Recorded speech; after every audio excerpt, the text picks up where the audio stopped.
তুমি কি মনে করো জীবন তোমাকে একদিন নিজে থেকেই সুযোগ এনে দেবে? তুমি কি মনে করো একদিন ঘুম থেকে উঠে দেখবে তুমি সফল?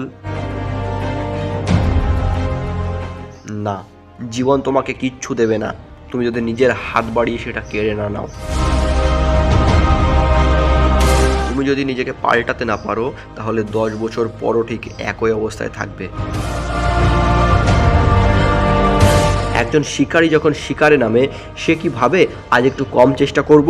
না, সে জানে আজ যদি সে ব্যর্থ হয় তবে সে খেতে পাবে না। তোমার লক্ষ্যও ঠিক তেমনই হওয়া উচিত। তুমি যদি স্বপ্ন পূরণ করতে চাও তবে তোমার ক্ষুধার্ত হতে হবে। যদি তুমি সত্যি সফল হতে চাও তবে সেই ক্ষুধা তোমাকে ঘুমাতে দেবে না। জিজ্ঞেস করো নিজেকে, তুমি কি সত্যি সেই স্বপ্নের জন্য ক্ষুধার্ত?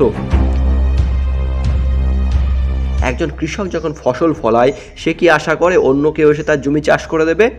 না, সে নিজেই ঘাম ঝরায়, কষ্ট করে, কারণ সে জানে যদি আমি পরিশ্রম না করি তাহলে আমার ঘরে খাবার আসবে না। ঠিক তেমনই তোমার স্বপ্ন, তোমার জীবন অন্য কেউ এসে কিন্তু তোমার জন্য সেটা তৈরি করে দেবে না। তুমি যদি সত্যি সফল হতে চাও তাহলে তোমাকে নিজের পথ নিজের তৈরি করতে হবে। জানি তুমি ক্লান্ত, তুমি কাঁদতে চাও, তোমার মনে হচ্ছে আর পারবে না, কিন্তু মনে রেখো আগুনে পোড়ার পরই লোহা আরও শক্তিশালী হয়।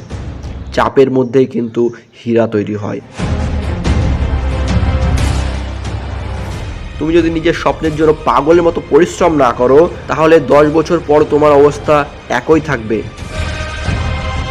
তো বন্ধু, তোমার হাতে দুটো পথ। এখনও কিছু না করে সময় নষ্ট করো আর সারা জীবন আফসোস করো, আর 2 নম্বর, এখনই শুরু করো আর একদিন ইতিহাস তৈরি করো। তুমি কোনটা বেছে নেবে কমেন্টে লিখে জানাও। মনে রেখো, সাফল্য কখনোই অলসদের জন্য অপেক্ষা করে না। সাফল্য সেই মানুষের জন্য অপেক্ষা করে যে নিজের স্বপ্নের জন্য পাগল হয়ে যায়।